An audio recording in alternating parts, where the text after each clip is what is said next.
Halo teman-teman sekalian, menyambung dari konten sebelumnya tentang indikator apa saja yang ada di TradingView yang bisa kita gunakan untuk analisis teknikal.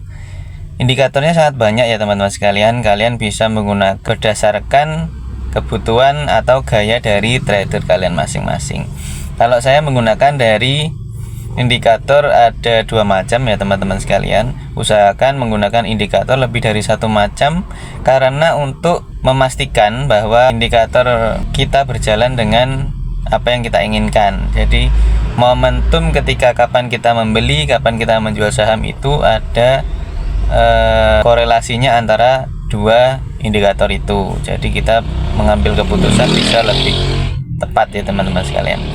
Nah, yang pertama kita akan membahas tentang indikator moving average atau rata-rata pergerakan harga saham. Saya menggunakan yang MA 50, 100 dan 200. Itu tergantung hitungannya teman-teman. Saya menggunakan TradingView itu saya menggunakan grafik yang harian. Jadi 50, 100, 200 itu adalah 50 hari rata-rata pergerakan, biasanya warnanya merah. Kemudian ada 100 hari rata-rata pergerakan, itu warnanya kalau tidak salah biru ya teman-teman. Dan yang terakhir adalah 200 hari pergerakan rata-rata harga saham, itu warnanya biasanya hijau. Nah, dari tiga garis itu kita bisa mengamati harga pada saat ini. Jadi misal hari ini pada konten yang kemarin itu harga Bank Jatim kan 488 ya teman-teman sekalian.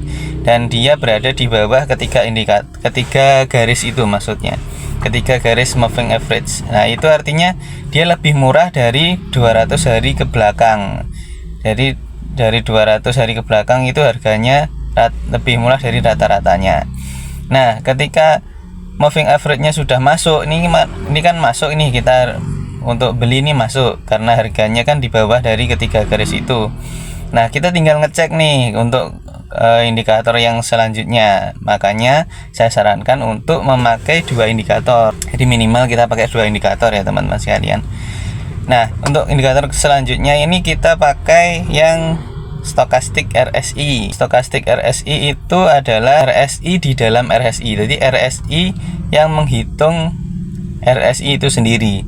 Nah, RSI itu adalah indikator yang digunakan untuk menghitung atau mengetahui kapan apakah saham yang kita incar ini adalah jenuh jual atau jenuh beli. Jadi ada indikatornya RSI namanya. Nah, stokastik ini menghitung RSI dari RSI. Jadi semisal RSI-nya masih di garis yang netral tengah ya, tapi kita bisa menghitung apakah itu nanti dari tengah lanjut untuk tren jual atau lanjut untuk tren beli, itu kita bisa lihat dari stokastik RSI. Nah, jadi kesimpulannya stokastik RSI ini indikatornya lebih responsif ya teman-teman sekalian. Jadi dia bisa lebih cepat untuk menghitung apakah emiten itu jenuh jual atau jenuh beli. Jadi keuntungannya seperti itu. Nah, untuk saya menggunakan dua indikator itu, tapi ada lagi MACD dan lain-lain, itu tergantung dari gaya trader kalian masing-masing ya teman-teman. Nah, jika ada yang ditanyakan terkait indikator yang lain, kalian bisa ketik di kolom komentar, nanti kita belajar bersama-sama tentang indikator tersebut. Oke, sampai bertemu di konten selanjutnya. Bye-bye.